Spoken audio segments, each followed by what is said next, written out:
Anybody know whether? There we go. Fantastic. Okay, everybody. Well, welcome to the London Friends of Green Spaces Network General Meeting.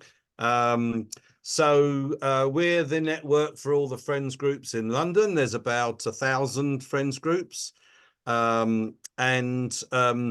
a range of different meetings that bring people together, and we discuss common issues, and we try to work out how we can strengthen our movement and really have the influence that we deserve in our green spaces and in our boroughs and across London. So a general meeting is a bit of a combination of a discussion which we want everybody to join in or chip in if they've got something to say. And today that's going to be about protection of trees. And it's also having reports about our working groups and London-wide organisations, our partners, if you like, and that kind of stuff. So I just want to say a few things before we launch into our discussion. I have put the agenda in the chat. You're all welcome to use the chat to communicate with each other, hopefully as non-offensively as possible. We will save the chat, so if there's any important information that people add into the chat, we might be able to stick that in the minutes. Roger is doing the minutes for us from West Ham Park. Miriam is doing the IT. Give us a wave, Miriam. Thank you. She's crossing her fingers, hoping it all goes well. And my name's Dave Morris from Haringey. I'm the chair of the network. We've got quite a lot of people here, so to save time, we won't do introductions, but hopefully if you've all got your name and either park or borough on your screen, people will know who you are. And also if you speak, say who you are and who you represent. Louise, we're going to give you a chance in a minute, so don't worry. I just want to finish any introductions. Yeah, if people do contribute, please try and keep it brief, because when we have our general discussion, we try to give everybody a chance to come in and contribute. So without further ado, I'm just going to introduce our discussion, the broad purpose of it, and then Louise is going to kick off the actual discussion with her experience, and she has to leave at 15:15, so we won't be too long getting to her. So basically, with this discussion is for about 45 minutes. We're going to be talking about protecting trees. So obviously there's different kinds of trees. There's also different ages of trees that need different kind of protection. Protection from what? So it may be damage or vandalism or disease, lack of water, especially when they're young, and of course inappropriate felling of trees or development in a green space that is harming trees. And then the question is, how do we protect our trees? Obviously, having a strong friends group that are monitoring the situation in your public space is really important. Often friends groups help to maintain trees, and also, of course, they protect and lobby to protect trees.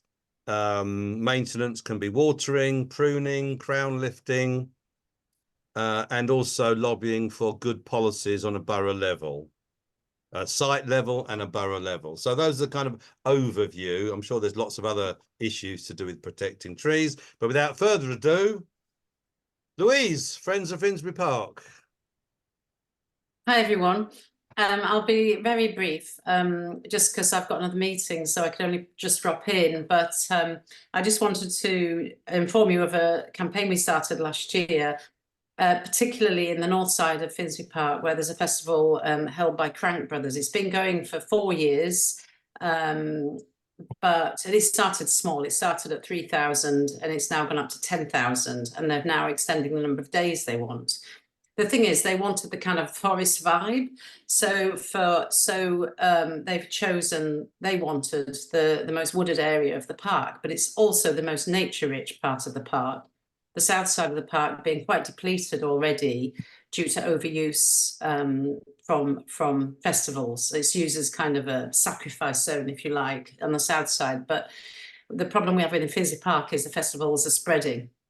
And we have a group of 10 bird watchers in Finsbury Park. It's a hotspot for birds. It's undervalued as a nature resource. It's the biggest large green space in north central London, outside of the central parks. It's an historic Grade 2 site. It has some of the oldest London plane trees in London. Equivalent to those on the embankment. And it's one of the first parks, as you know. So, but the thing is that the festival goers wanted to be in the most Instagrammable spot where the most beautiful old plane trees are. What happened last year is we actually, started photographing some of the equipment and structures and vehicles that are put on the route plate of the trees. So the Woodland Trust's guidance is that there should be no heavy structures or compaction of the root system within the drip line. They talk about times 15 the diameter of the trunk. So this is particularly for mature trees, less so for new young trees. But, you know, we've got a lot of mature trees in Finsbury Park that are suffering anyway through drought and flooding because of climate change. And then we've got all these compaction issues and no monitoring, no supervision really of festival organisers just dumping loads of stuff, driving tractors over route plates. You know, I've got pictures. You could go on our Twitter account and you can see pictures of shipping containers full of rubbish, toilets on top of route. These are really historic trees. So we've got quite a kind of serious issue going on because there's no surer way of killing a tree than starving of its oxygen. So the compaction in the top kind of of soil is where a lot of the most delicate root systems are, right at the far outer reaches of the drip line. So as a rule of thumb, you know, we shouldn't be placing any heavy structures, vehicles under the drip line of a tree. But that makes an area like the north side of the park incompatible with the kind of festival that's happening there. So we're putting pressure on the council to properly environmentally manage, supervise the festival organisers, not let them just do whatever they like. Yeah, so the campaign continues this year, and we're soon to publish an open letter stating what environmental standards we expect of the events team if they're going to be renting out our space. We call the shots. We don't let event organisers do whatever they want. That's it. Well, thank you, Louise. And I know that you've also had lots of publicity in the media, the press and stuff about that. So well done for all that effort. So, I mean, not everybody has got maybe such a dramatic story, but I think everybody's whatever your size your site is or the character of your site, there will be some issues to do with how we can protect our trees. So it's basically open floor. Who would like to speak next? Richard.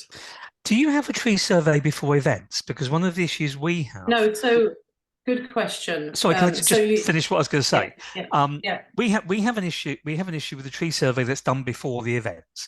It's done by Tower Hamlets tree officer or arboricultural officer, and it inevitably involves taking branches off. And I'm just not entirely convinced that the tree officer who's employed by the council is working in the best interests of the park. But yes, they do a tree survey. You know, we have 8. This year we've got 6 50,000 person days. Next year we will have 4 20,000 person days and 6 50,000 person days. Sorry, 8 50,000 person days next year. So we're getting a big increase. But the tree survey before the event is put forward by the council as being a positive thing. I'm not entirely convinced by that. Do you have a similar thing? So our council are not as transparent in terms of publishing or sharing with the community their tree survey. but we have limbs of trees, of historic trees being removed to allow for the driving in of HGVs. So there's many issues that I've not covered, but we had trees. We will talk at the events felled. meeting, but Yeah. just to get one point in, the big change that happened when we got AEG rather than Live Nation was putting an internal roadway, which takes the traffic off the park carriageways. The park has no roads; it only has carriageways. And we did used to, when we had Live Nation, have trucks on that. The big change was putting the internal roadway. Our plane trees are 180 years old. They're coming to the end of their life anyway.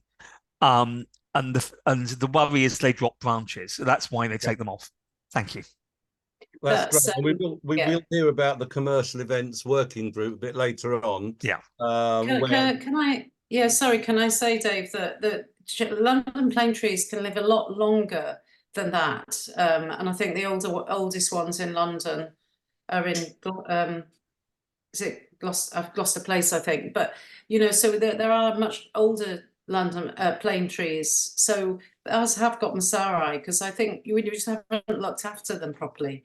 Okay. And we've allowed compaction and the mowing of grass right to the trunk and so on. So yeah, it's the size of the vehicles, it's the size of the structures, it's the number. We have 50,000 people coming into Wireless as well. So yeah, huge issues, and the Woodland Trust need to be a little bit more on our side on this, and I think we need to join together to push.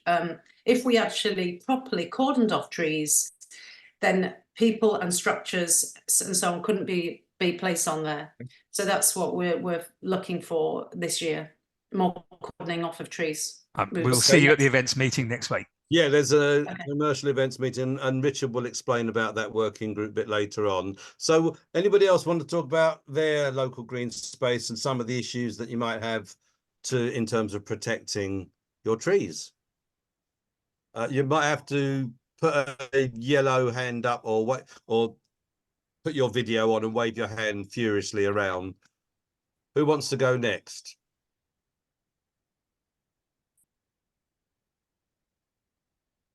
Fran, I'm not sure. Could you say where you're from? Hi, Gypsy Hill. Gypsy Hill. Yes.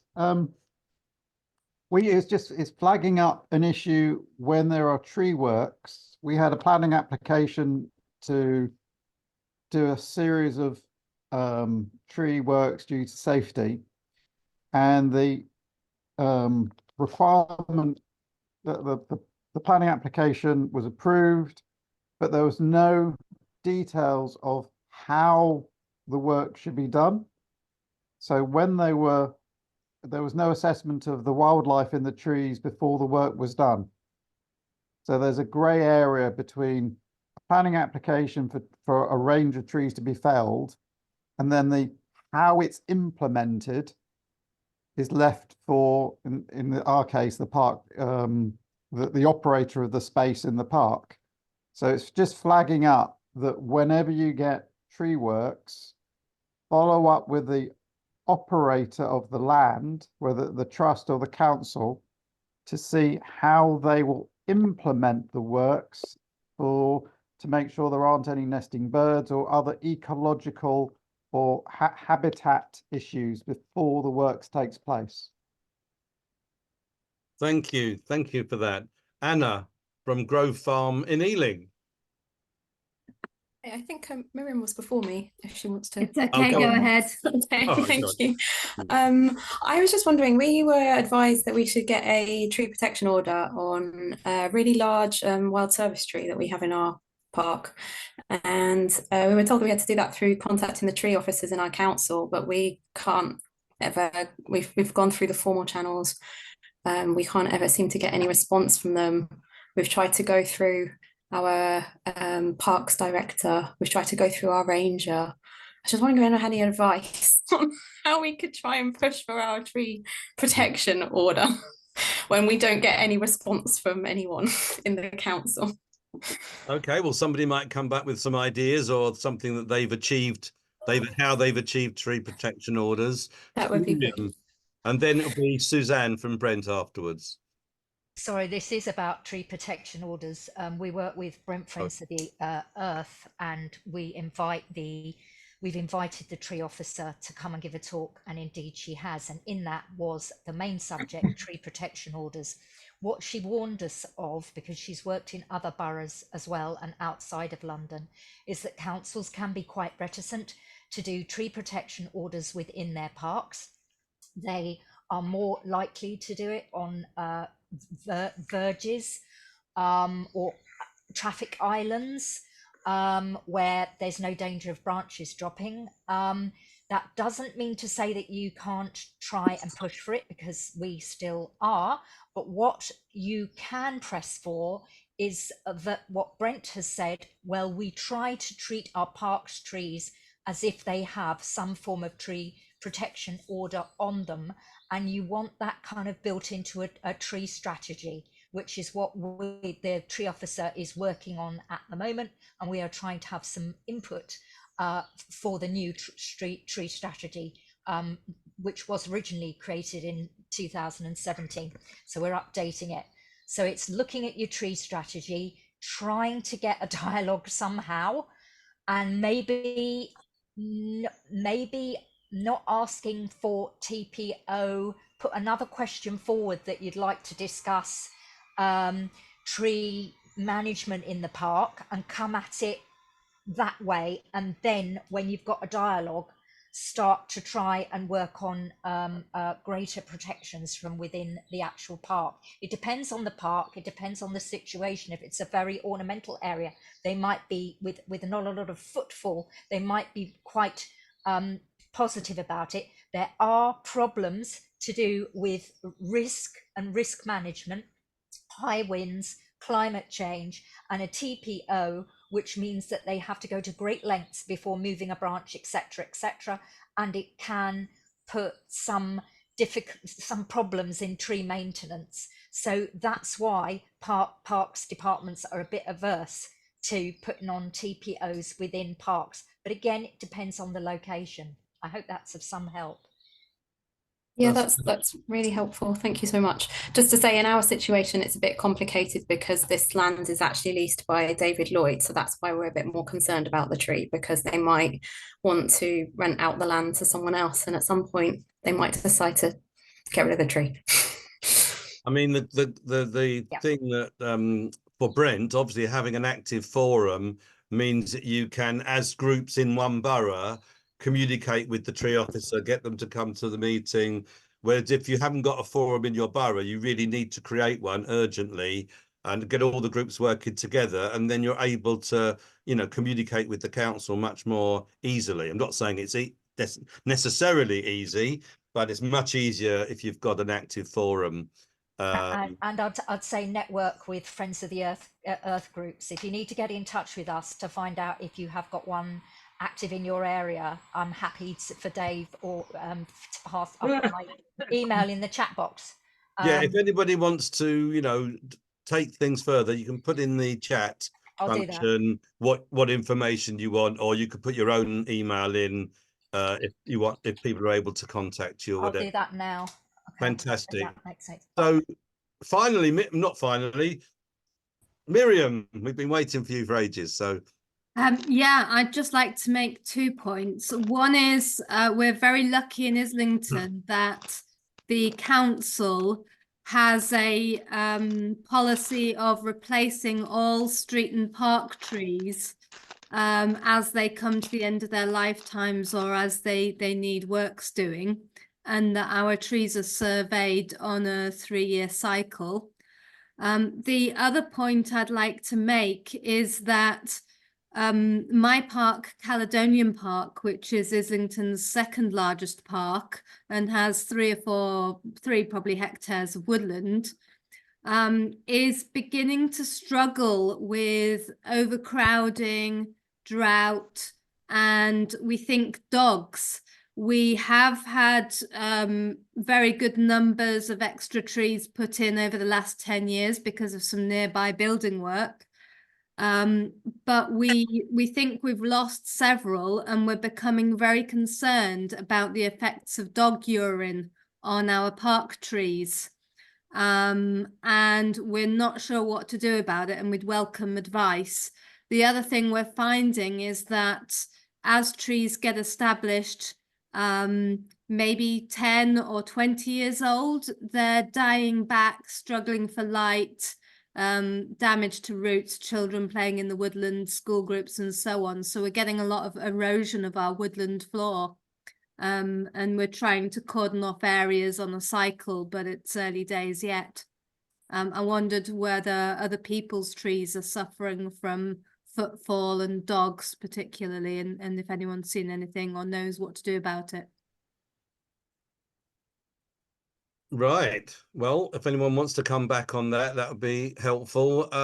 Adrian, Waltham Forest, Lloyd Park, no less. I'm not going to talk about the park at this stage. I might mention something later on. But Waltham Forest had a policy about 30, 40 years ago of taking down all the forest trees, which it did. It felled them all throughout the borough. And then it replaced them with small saplings, which actually survived quite well. Now we're 30 years on. Those small saplings have grown into proper trees on the whole, and they've been replaced where necessary. And I was doing a survey down Leytonstone High Road recently, and we got some pictures from 30 years ago, and we were comparing those with what we could see now. And it was surprising how many of the trees that have been planted as saplings 30 years ago, beside a very busy road with all the traffic, etc., have actually turned into large, successful trees. So I think the point I'm trying to make is that, with the right species and the right attention and so forth, you can actually get a whole load of new trees growing. And Waltham Forest doesn't have the problem that Haringey has, because Haringey kept its trees, and they're enormous, huge, great London planes and so on, looking magnificent, but they have to be pruned constantly. And that's the chaos for all the parked cars, etc., and all the mess it makes, for that matter. But they've got to be very careful that these trees are properly monitored, because if one of those falls down on a bus, that's a bit of a nasty accident, to say the least. And I travel around Haringey quite a bit on a bus, and the number of times the bus is hitting the trees because the branches are so low, which is all down to the lack of maintenance. I mean, I remember the days when you had an open deck bus with the tree loppers going along, and the guys would be standing on the top deck of the bus trimming the trees so the buses didn't bash on it. I don't know whether that's still done, but certainly there's a lot of bashing of the buses go on now. So I think we've got to accept that you've got to manage trees properly, and you've got to have the right sort of size tree in the right area. And with hindsight, I think Waltham Forest made the right decision to get rid of a huge tree and replace them with smaller ones, which have thrived and doing very well. Whereas Haringey has now got all these huge London planes, which I don't know how much life they've still got left in them, but ain't half costing a lot of money, which could go into looking after the Haringey parks. Just a thought. Okay. Thank you, Adrian.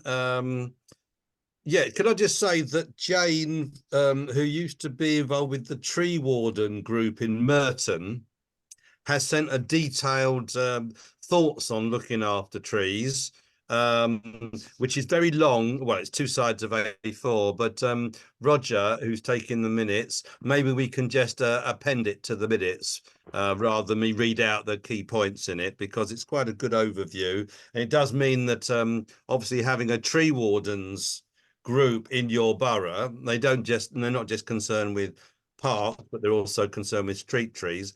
But obviously that makes a difference when you've got people that are looking out for trees and championing them and helping to maintain them. That's a really good, as well as the friends groups, that's a really good addition. So Fran, I see you've got your hand up again. Very quick point, but just want to make sure everyone's aware. If you've got certain trees in a park, or as Anna said, on potentially private ground, you should be on your planning portal for your council. You can set up automated alerts for an area to make sure you see planning applications for that area or postcode. You need to have that set up for any areas of concern. You'll get a lot of things which aren't relevant, but you will, that's the only way you'll get first-hand notice of a formal request for taking down trees in a conservation area, or needing those works that need planning permission. So that's a really good check that you're doing for areas. And the other key point is, if you've got particular trees of interest, do document them. Engage the community to do a watch in how many wildlife are there, photograph the trees, engage with the local community to find out why that tree is important, and keep that part of your either Instagram page or social media. Keep the interest of why that tree is special, because that becomes useful evidence when a tree becomes threatened. Yes, I suppose that's generally a very good point, isn't it? That generally it's good to promote trees and the value and the that they bring, and specific ones, so that if they do become under threat, then people are more aware of the need to protect them. So, and now, wildlife, and don't forget capturing the wildlife. That especially oak trees are amazing for wildlife. okay. Now I'm just looking for any new hands, people who haven't spoken. Roger, you haven't spoken yet on this subject. Thanks, Dave. Just very briefly. West Ham Park is not the same as every park because it has large amounts of flat, open land. But it does have a lot of relatively old plane trees that are suffering quite badly from the consequences of ground compaction and stress on water levels. One thing that the park has invested in is a ground spiker, which, as the name describes, is a piece of tractor-pulled equipment with 6-inch long spikes, which are driven into the ground as you roll along, a bit like on a roller, to try and encourage rain penetration into the ground. Because one of the key features of ground compaction is the rain doesn't penetrate, so the roots suffer. Now, you can only really use it in open spaces, but it might be something for particular parks that might be worth thinking about. Anything you can do with the park managements and park operators to get ground compaction reduced through, or the consequences of it, through the use of a piece of equipment, might be worth doing. One of the things that we have said to City of London that run this particular park is this piece of equipment is very expensive, 25,000. It's sitting in the shed a lot of the time. It could be hired out. It could be shared between parks. And maybe that's something that some of the forums could possibly do to encourage the use of equipment like that, shared around a lot of locations. And that becomes then a sensible investment. That's an interesting thing I've not thought about before. Maybe even shared with other boroughs. I wonder, Yeah, Tony here, Leach from Parks for London, works with all the borough park services. Maybe he's got some thoughts about that, sharing expensive equipment. But Tony, feel free to jump in. But before you do, oh, you're there now. Do you want to come back on that one? Go on then. And any thoughts you got on this subject? It's a really good idea. The problem is that specialist equipment can only be used at certain times of the year because of ground conditions. Because there are other pieces of equipment like grass cutters for long grass and all that. That's very expensive, and everybody wants it all at the same time. But I've made a note of it, and I'll be seeing people in the City of London in a few weeks' time. I'll raise it with them because it is a crucial piece of kit. I'll leave it short. And I presume you need to be trained to use it, but then the person and the machine could be hired out together to other councils or whatever. Indeed. Which would be highly motivated if they paid for it. The original owners would be motivated for that, rather than it sitting in a shed somewhere. Right. So Richard, and then Suzanne, and anybody else who wants to speak, start waving your hand around, put your video back on, and then we're going to sort of wind up in about 5-10 minutes, and then get on with the rest of the agenda. So Richard, and then Suzanne. It was just a quick comment about the trees that we don't want. We have a rockery that is original 1845. It is full of self-seeded sycamores. We want to get rid of them. Getting rid of them requires the permission of the council's tree officer. And we have enthusiastic volunteers who want to restore the rockery. The Friends group's got a few, Bob. We want to buy alpine plants for the rockery. All of this will be possible, but we are waiting for the tree officer to give us permission to take out the sycamores. The other thing is that we wanted, or the park wanted, to start replacing the planes with oak trees. Unfortunately, we have oak processionary moth. Consequently, the planes are being replaced with new plane trees. Right. Okay. Suzanne and then Adrian. Hi. Yeah, so I'm actually representing Barnet Forum today. Oh, yes. Yeah, sorry, Roger's indisposed. Fine. But I wanted to just say in terms of the trees that we've got quite a lot of flooding going on in Barnet. Some of it along Dolly's Brook, which runs right through from sort of somewhere in North Barnet right through to the Hampstead Heath. And so trees are sitting in a lot of water. I mean, a few weeks ago when we had that really heavy rain, it looked a bit like the Louisiana swamps or something. And the tree officer just sort of said, well, there's been a lot of rain recently. Let's wait and see.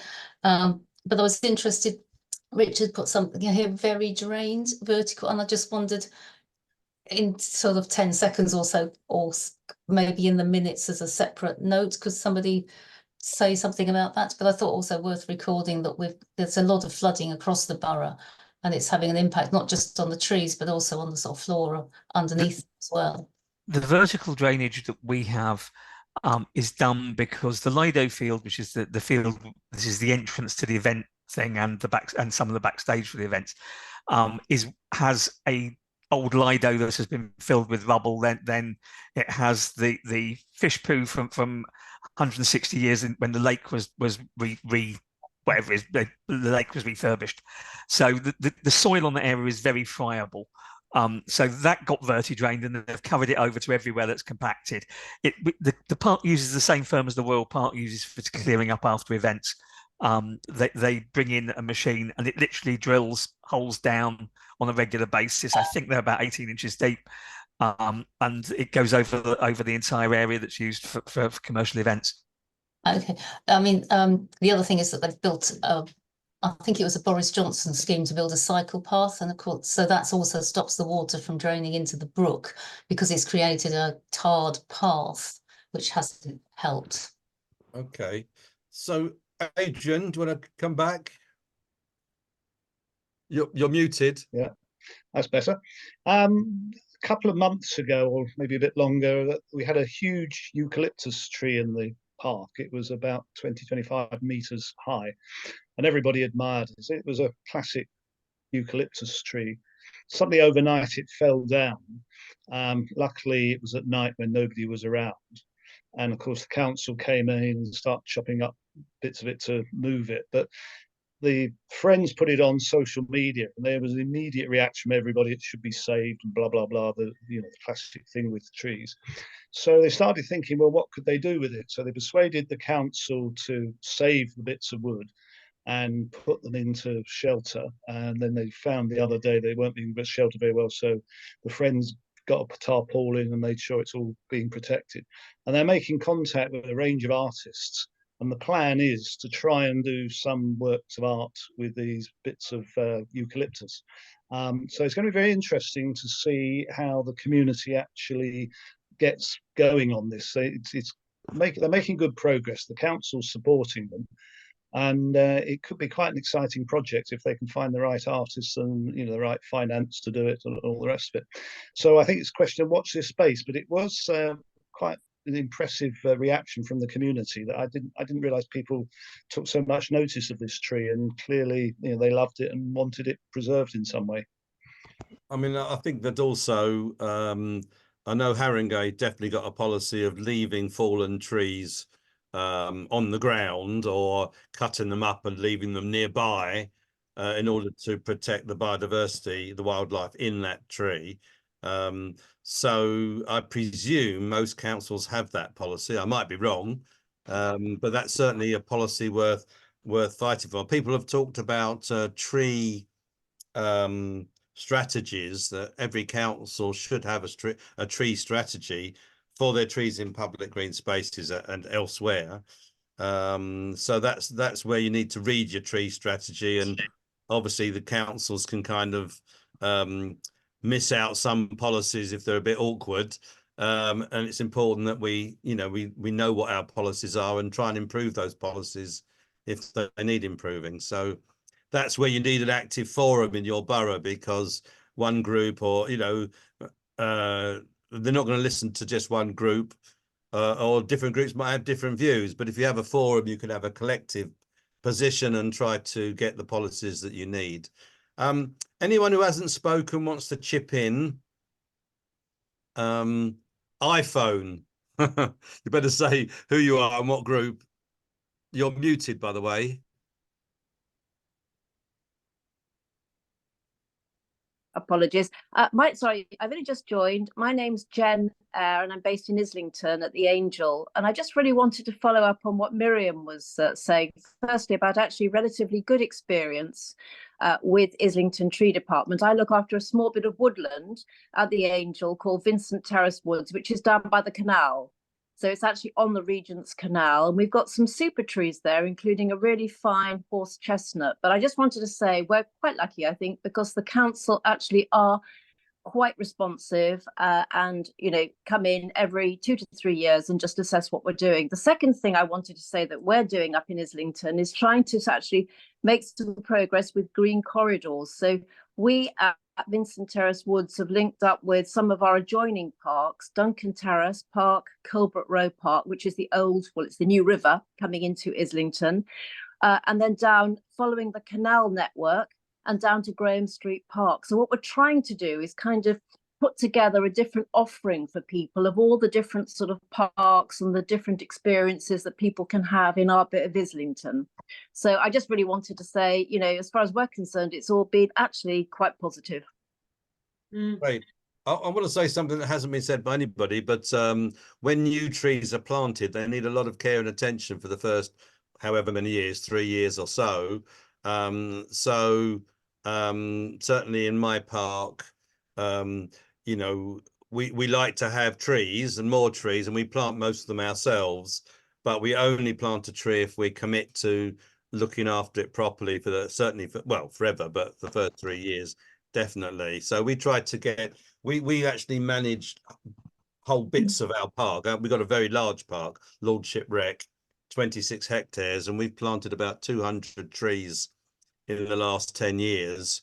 But what we tried to do is, apart from looking after them ourselves, is get families to adopt or to plant a tree or adopt a new tree, and then they feel a sense of responsibility to come and water it regularly or keep their eye on it. So that's a way of involving more people. Right, now we're coming to a close on this whole subject. Suzanne, I think you from Brent, you've probably got the last word. Sorry, only just about fallen tree, deliberately keeping fallen trees in parks. Gladstone Park had a wonderful policy a few years ago of creating these wonderful artworks, and it was all chiseling. It was like a totem, but they made them into climbing, you could climb on them or sit on them, make them into elongated sort of children's play areas, and they were stunning. So, and it was actually through a group from New Zealand, but I'm sure you will find groups that can do it. But Gladstone Park made a real feature of them, and they were the fallen trees. Yes, and if it's a very large tree, we had some willow trees, 70, 80-year-old willow trees that are all now dying. And we tried to keep them, but also because they're very large, actually, I'm going to disagree with myself here. We couldn't use those for play because willow trees disintegrate very quickly. But other trees that are large girth can certainly be turned into play equipment. And play equipment is extremely expensive and costly to maintain. So if you can get 2 or 3 fallen trees in one area, you've got a kind of instant natural playground that costs very little to maintain. Okay, well, I think we've really kicked around the subject very well. I've written lots of notes, and I'm sure Roger, who's taking the notes, has got them as well. Won't summarize it because there's so many issues, but I think the conclusion is have an active friends group that keeps their eye on the green space and cares about trees that are there, and speaks up for them if or helps to protect them when they need it. Great. So I'm going to move on, and there is the agenda, as I say, in the chat, and it's good to see lots of people contributing to the chat as well, which we'll keep. So, right, the next thing is we're going to talk about our working groups, the London network. We try to have working groups on different issues so that we can take these up and share good practice, and then and promote that. And get people involved. So, yeah, actually, got one on borough forums as well. We'll talk about that in a minute. But the working groups, Roger, do you want to kick it off about climate resilience? Okay, thanks, Dave. Yes, very briefly, the Climate Resilience Working Group has been running now for a couple of years. We've had a number of Zoom meetings, but recently we focused on seminars. We had one at the end of February, which was focused specifically with 2 speakers on water tables, water levels in London, and the general sort of pattern of drainage and what might happen.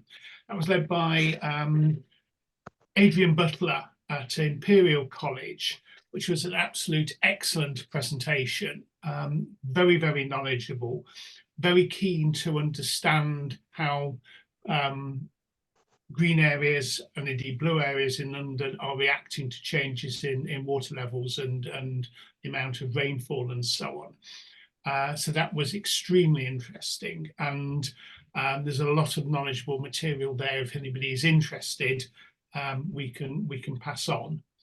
And he's producing through the university various interactive tools, which he's hoping will be up and running this year, that anybody can log on online and use.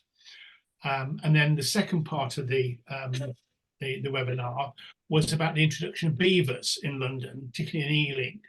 And again, that was absolutely excellent. Seeing how the beavers reacted to their life in a new urban environment. Very, very, the simple answer to that is very encouragingly, although the site is very carefully fenced and public access is relatively limited, they soon discovered that actually public access wasn't too much of a problem. They were worried about dogs. Most dogs, or all dogs that they found on seeing a beaver run off in the opposite direction, noise, things like that. Bonfire night, New Year's Eve, beavers not the slightest interested in fireworks and anything like that. So they've adapted to an urban environment very easily. And whilst obviously they're not trying to let them out, it was part of a process of trying to introduce Londoners to beavers, what they can do, and the fact that eventually they will move into some green spaces and urban waterways. I don't know if you videoed that, kept the recording of that. I didn't, but Laura did. Oh, okay. So just for people to know that a lot of we have a lot of seminars and these kind of discussions, not today, but which we keep, and they're either on our website or they're on our YouTube channel, LFGN YouTube channel. I don't know the exact link for it, but maybe we can put it in the minutes. So then people can then check these out themselves. Okay, and if anybody would like to be in the climate resilience working group, stick your email in the chat and say that's what you'd like, and Roger can pass that on. Yes. Okay. Yeah, and then we are intending to have a follow-up workshop and online in the autumn, again from different subjects. So we'll keep the discussion and the information flowing to everybody. Yes. And we send out monthly bulletins to all friends groups. If you're not on that list, you can sign up to it and get notifications of meetings. So, Alona, do you want to just talk about the biodiversity working group? Yeah. Tell me if the sound isn't very good. Okay, at the moment. Right. So we have webinars, and we've got over 20 people attend those webinars. Two, unless I'm confusing them with other biodiversity groups, the two that I remember was that we had in February, we had biodiversity net gain webinar, and we also had one on iNaturalist and Giggle. That's the green space information for Greater London. So that's an example of the sort of things that we have been up to. I can't find my notes for any more specific details, I'm afraid, but if you want to be part of that group, then put your name in the chat, but do say which group you want to be in, because otherwise we've got Roger's climate resilience group and this biodiversity group. So unless you specify, we won't know which one you're referring to. Fantastic. Fantastic. Good. So commercial events working group. Oh, that's Richard, isn't it? Well, I'm doing this from memory, so my apologies. I think Tony may have read the minutes as well, so may chime in. We had people from most of the parks that have had major events, except the Royal Parks, and I kind of think that was significant because experience talking to them previously, they actually were kind of in favour of events in the way that a lot of the other friends groups aren't. There was the results of the judicial review of Finsbury Park's events, which a ultra brief, probably not entirely correct summary is that I believe the money raised in the park should be spent in the park. And I think the outcome of that was Haringey cutting the park's budget because they were getting the money from events. That applied to Finsbury Park because Finsbury Park is protected by a parliamentary act. As we all love. Okay. Victoria Park was created by Act of Parliament as well. Okay. Right. The Clapham Common judgment, the Clapham Common public inquiry, I believe, came out saying that no more than 5% of the park could be used. Consequently, they no longer have events, which has pleased some people there. The revenue sources for local authority, when cuts over the last 10 years have been equivalent to 40% of income, you can't blame local authorities for wanting the money. And in our case, it's really significant amounts of money. Look, for Rahman has decided that we're going to go from having having 6 major event days a year to having 12 over 20,000. We're getting a big increase. 8 of those will be over 50,000. The talking to the other friends groups was really significant. One of the things that came up was the idea that events in parks don't only impact the borough they're in. We impact Tower Hamlets and Hackney, but the Tower Hamlets events and Tower Hamlets has complete control. Finsbury Park impacts Hackney and Haringey and Islington. The South London parks, Brockwell Park affects Lambeth and Lewisham. So there is a case for making a cross-London policy. I have a meeting tomorrow with Amish Desai, the London Assembly member, to talk about Vicky Park and our events, but this needs to be a pan-London thing. As I said, the typical events in parks are 6 event days a year. We're going to have 12 from next year. So it is a big thing. I'm looking forward to the meeting next week. It looks like I may end up chairing it, but there are issues that are common across London, and I think we need to share experience and understand that parks are about a lot more than money. In the meeting that passed the Tower Hamlets major events policy, Lutfer Rahman said the Victoria Park was an asset that had to be squeezed. I think that is common across parks because of the budget cuts that local authorities have faced. We're not unsympathetic to that, but when you live next to a park, the disturbance is enormous, and then there's the damage to the park itself. And when we did our survey, which only had 300 responses, in a park that 400 responses, but in a park that gets 10 million visits a year, that's nothing. consequently, we have to be very careful about using the data from the survey. But the data from the survey was quite clear that people are really anxious about the damage caused by events in the park. The major thing was because the damage is very visible, even if it's trivial. Our old park manager Ron Kane used to say, the grass grows back. The steel road that's used for taking things from the event gate to the other end of the park where the stage is a good thing. It gets the traffic off the park carriageways. But the damage it does, it looks hideous when you've got a wide steel road, as wide as an articulated lorry. It causes huge damage. It causes huge damage that's visible, but it's not actually real damage in the sense of permanency. So thank you, Richard. So there is a working group on commercial events. We're talking about large commercial events usually, and over 10,000 people. Yes, I mean anybody that's concerned about those issues can go to those meetings. Again, put your details in the chat, and we'll try and get that forwarded to that working group. And they're meeting next week.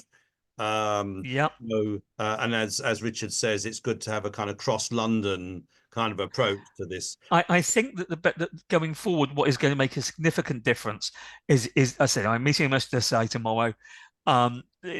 If we can get a GLA or pan London policy, because it does, every one of these events affects more the really big events, the 50,000 person events, affects more than one borough. Okay. And it's not just residents, it's transport and all that stuff. Okay. I mean, obviously, we'll have a report from Tony from Parks for London, who is in touch with all the borough park services as well a bit later on, and I'm sure he's taking notes as well. So, I mean, actually, my conclusion on that is we need to all campaign for additional resources for management of parks and public green spaces, and that's a national issue, which actually I'll mention a bit later on. So, is there any more working groups? I think there's one on dogs. Miriam, are you involved with that one? I am, though. If anyone else attended in February, on the last meeting was on February the 21st, and unfortunately I wasn't able to attend. So if anyone else would like to step in, please rescue me. The themes that meeting was due to address was looking at responsible dog walking behaviour and how we can encourage dog owners to step up and self-police each other. How we can encourage how to walk a dog while still protecting wildlife. There were some good success stories. Dog-friendly nature walks were proving quite successful, I think, over in East London. And we were debating how to best influence positive change in the dog walking community: posters, training events, campaigns and lobbying, talking to vets, for example. We have also received some posters from the Dogs Trust, but sadly weren't able to contribute to them very much. And as a result, they seem to be very dog orientated and not really fit for parks purpose. Although I have put the one about paying attention to your dog when you're walking your dog. I have put that up in our park, though it remains to be seen if it makes any difference. But ongoing, and we are collecting resources and posters and things like that we'll be able to share at some point in the future. And I think there is hope, because we do have a lot of very responsible dog walkers who are trying to help protect our parks from dogs. And of course, people that with dogs are really regular users daily. So they're an important group to communicate with. If you've got an active friends group, obviously, you need to communicate with everybody that uses the park, and they're an important section. So, okay, I mean, the basic principle is that we would like more working groups. So if somebody says, do you know what, I'm really passionate about, I don't know, sports and friends groups working with sports clubs or something, or, or whatever it is, put it in the chat with your email address, and maybe we can build another working group which will help to spread positive ideas and good practice. So, okay. in terms of, I'm moving on, but in terms of borough forums, rather than have report from every borough forum, I just want to give an opportunity if there was a new forum that's set up in the last 6 months or so, that wants to just tell us about the progress. There may not be any here, but that is a big mission of ours as the London network, to help groups groups get together in each borough and set up forums. And there have been a number of boroughs where we've put that effort in, and sometimes it bears fruit. But it's really important that every borough has its own forum network of friends groups supporting each other. Anybody got any updates recent you want to throw in? Glynis, are you trying to speak? No. Oh, okay. I don't know. Do you want to say which borough you're in, or which friends? Southwark. Oh, you're from Southwark. So Yes. Southwark's got a lot of friends groups. It used to have a forum, and that certainly could benefit from having a forum again. So I don't know if you're in touch with the other friends groups. Well, there is a very Yeah. good green forum based in Camberwell, based Okay. in Burgess Park. Okay. And they're pretty active, but they're really confined to that area at the moment because there are not a lot of active groups in other areas of Southwark. Okay. All right. Thank you for that. Well, if there's no, Richard, do you want to talk about Tower Hamlets? Just that I was trying. I emailed all the friends groups that we know of, and on the website, I got one reply from the Friends of Arnold Circus. There just seems to be a resignation that Tower Hamlets gets no support from the council or encouragement from the council, and the other friends groups, with the exception of the wonderful people in Tower Hamlets Cemetery Park who actually run their own park, don't actually. It's just, I've been trying, and it's like hitting my head against the wall. But we're enthusiastic about Vicky Park, obviously, but we can't get any of that enthusiasm from the others, and they've all got them because the council want the green flags. Yes. The motivation about their own spaces, but by getting together, you can have more influence for your own space as well, but also for the whole borough. And also, I think Tower Hamlets has got very few friends groups. By comparison, I'm sure. By comparison to other boroughs. And sometimes if you get a forum going, it spreads the idea, and maybe there's kind of I don't think the council want that idea. I think that we have specific issues with an agenda the council has for putting in artificial football pitches, but that's another story. Thank you. Okay. All right then. So last 2 points on this, Barnet, and then Anna from Ealing. Thank you. Well, I was just going to say that we're doing quite well in Barnet with our forum. We've got about 80 groups that are members, and about half or so come to quarterly meetings. But Barnet Council's Green Spaces team now, if there's a new group formed that they find out about, they put us in touch with them. So I don't know, that's something maybe you could encourage councils to do, is to, if they know about new groups, getting in touch with the council to put them in touch with whoever's leading the forum. We're also trying to get ourselves a bit better organised, so we've set up a website now where we're going to put information for people on invasives, and well, it's growing. It's got a few things at the moment, but we're hoping to develop that as a resource. And of course, that will be that's an open website, so other groups from other boroughs, or indeed anywhere else, will be able to look at that information as we build it. I think that's probably the only things we had.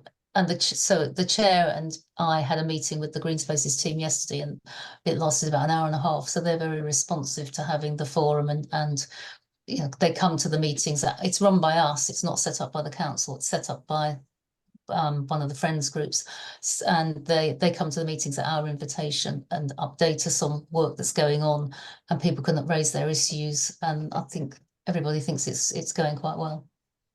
Fantastic. Anna, any kind of report from Ealing? I know that there's been some talk about having a forum. Sorry, managed to unmute myself. Yeah, no, we have started a forum. I wasn't sure whether to speak. I'm not the representative for the forum. but I have attended the forum. We had our first meeting in January. Fantastic. And it's been a bit difficult to schedule the second one, but it's finally in the calendar for May. And the problem with the scheduling was because we did want obviously representation from the council, and that can be challenging sometimes. But we have, I don't know, maybe we've got 10 groups that are engaged in it at the moment. So we need to get more people to come along and participate. So yeah, any advice on how to have a good forum would be gratefully received, and I can pass it on for sure. Okay. Well, great. That sounds really good. Okay, I'm going to move on then. Just a quick run through the London Network's social media. So we do monthly bulletins to all, and sometimes additional bulletins as well. Anyone can sign up for those on the LFGN website. And also we do it in collaboration with the Go Parks project.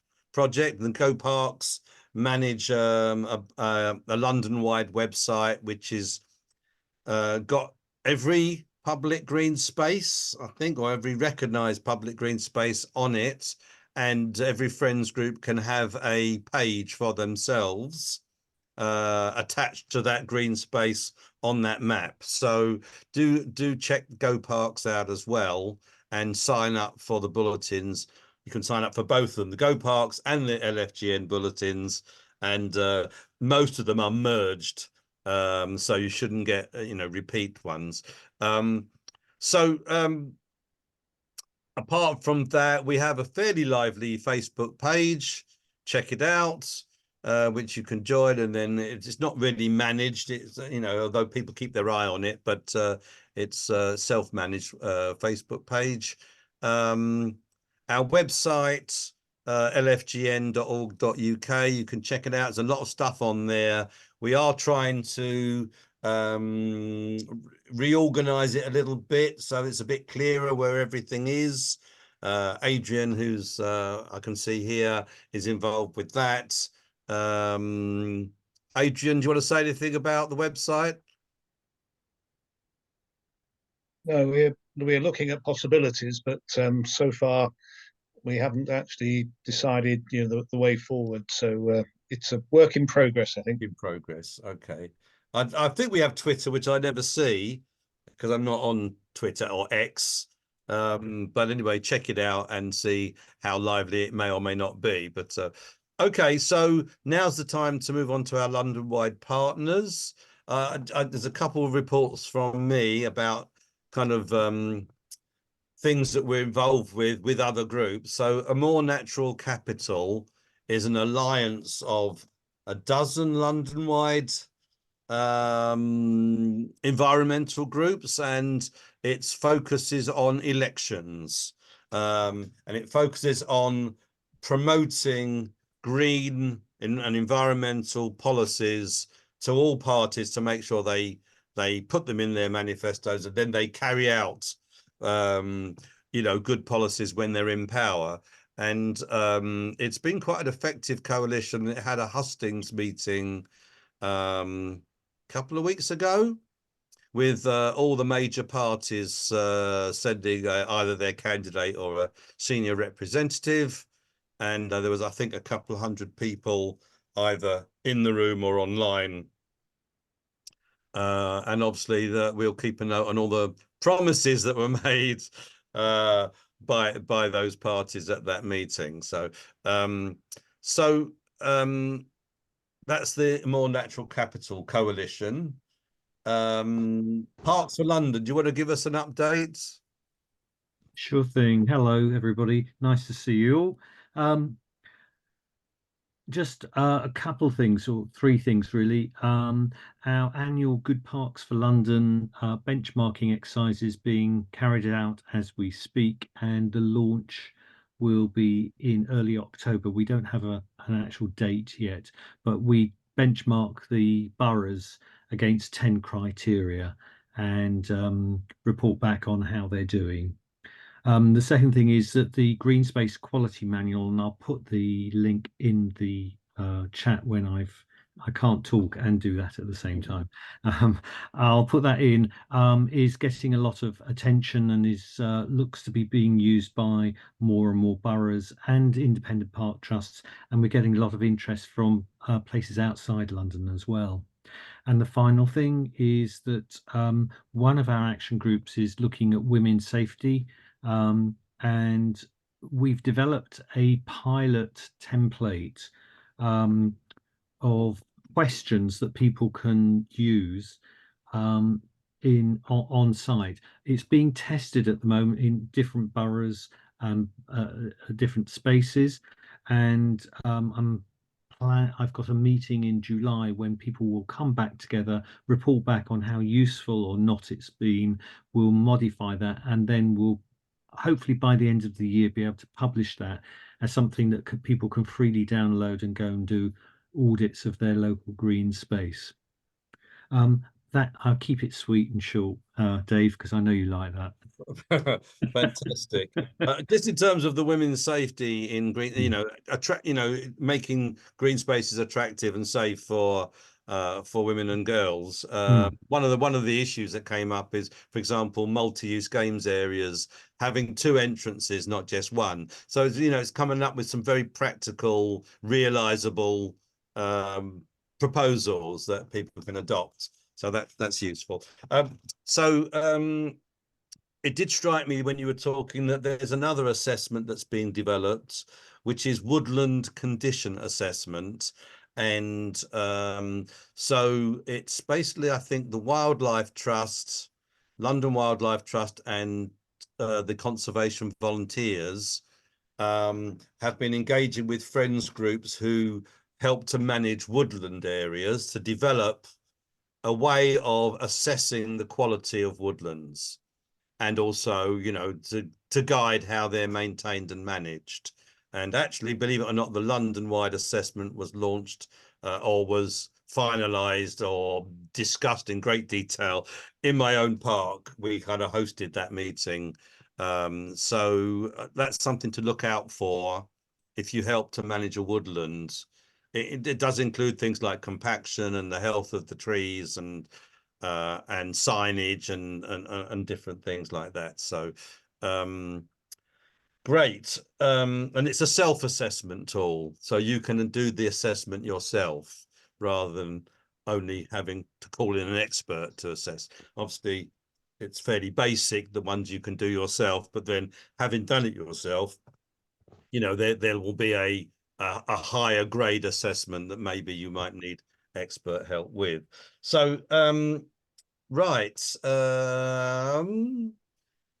CPRE. I don't think there's anyone here from the Campaign to Protect Rural England London branch. Both Alice, who's often attends these meetings, often speaks about CPRE. I just want to mention a few things. They have launched this Green Defenders Network, and I've attended the first 2 meetings, which were very well attended, 30, 40 reps from friends groups. And I think they're thinking about making it a national network. And the idea is to encourage and promote the best way of protecting green spaces that are under threat. So if a green space is under threat of development or being sold off, people launch campaigns, but then they always have to try and reinvent the wheel. The idea is to share good practice and give support to those groups that are obviously facing major threats to their green space. So that's a real positive development. It's a kind of working group that we were thinking that we could do with, but actually CPRE are kind of now managing that network, which is great. The other thing that they're doing is that they're calling for green spaces that are not currently accessible to the public, or that have been abandoned and fenced off, and therefore vulnerable for development and housing and so on. They're calling for them to be, reclaimed, and therefore, the London plan and many boroughs have policies of creating new green space, but very little action is taken to do that. So the idea is to try and identify lots of spaces around London and say, well, here's one, you know, the public want it to be accessible. So there's a campaign called, I think it's 10 New Parks campaign. So watch out for that. And the final thing that they're doing is they're promoting tree planting around the green belt on the outskirts of London, massive new tree planting project. So yes. Okay. I've got one other announcement. We're getting near the end of our meeting now. Is there anybody other London-wide bodies that are here? I don't think they are. TCV's not here. The Gardens Trust.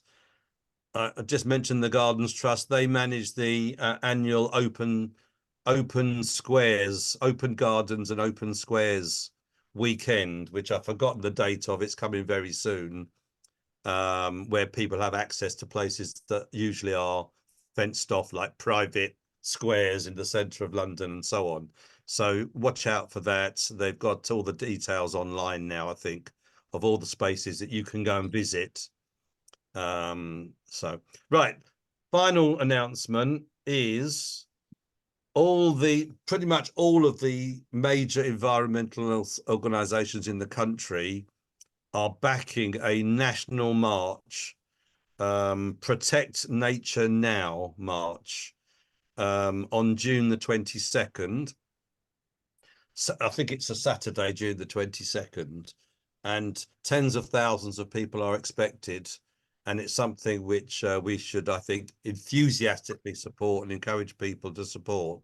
And the idea is, as has been mentioned earlier, it's quite hard just for one site or even for one borough to really make a difference when they're being colossally underfunded and nature's under threat, you know, across the whole country for all number of reasons, partly because of lack of funding or climate change or whatever. So, or being sold off, built on and so on. So the idea is to have a really big call that nature must be protected.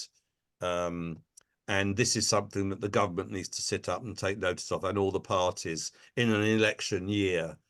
So yes, and the National Federation of Parks and Green Spaces, of which I'm the chair, and the London network is the London region of that national network. We've already committed to supporting this national demonstration. So hopefully see you all there, although I might not see you because there'll be tens of thousands of other people there. So yes. Anybody got any other key announcement before we've got, blimey, it's only an hour and a quarter we've been going and we've nearly finished. It's incredible.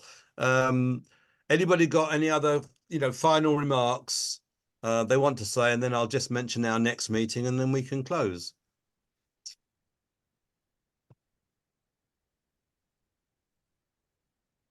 Blimey, it is definitely a world record if we finish in an hour and a quarter. Incredible how much we seem to have packed into today's meeting. So that will be minuted by Roger and circulated to all groups in London. So well done, everybody.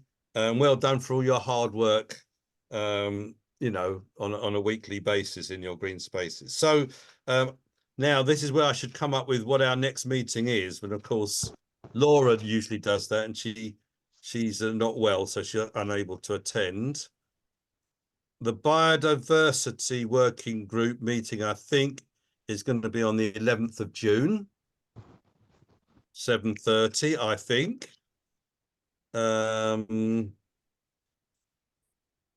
Just checking when our next, yes, we're going to have a coordination meeting of the London network on the 8th of July. Again, these are all on Zoom. They're all at well, actually, that one will be at 6 o'clock. And the coordination meeting is not a big discussion about, you know, a particular issue like trees. It's going to be focused on maybe borough forums, reports from borough forums, and also London-wide groups and what they're up to and how we can all work together. So yes, and then after that we'll have no doubt a showcase meeting. So we try to rotate the type of meeting. The showcase meeting usually is a chance for a couple of friends groups to talk about what they've achieved around a particular issue. So it might be, you know, involving young people or whatever. We haven't decided on the theme yet, but that will be after the next coordination meeting. So to cut a long story short, I think that's the end of the meeting. And if everyone's happy with that, then it's time to say goodbye. Thank you. Thanks very much. Thank you. Okay, thanks so much, Dave. Well chaired. And Thank you. Roger and Miriam, if you want to stay on just for a few more moments after everybody's gone. Bye all. Thanks. Thank you all.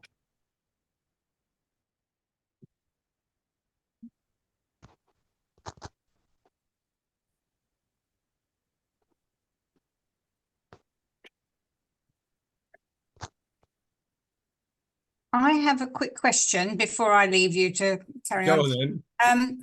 With the biodiversity, the next biodiversity working group, Laura has for the past year or so kind of organised things.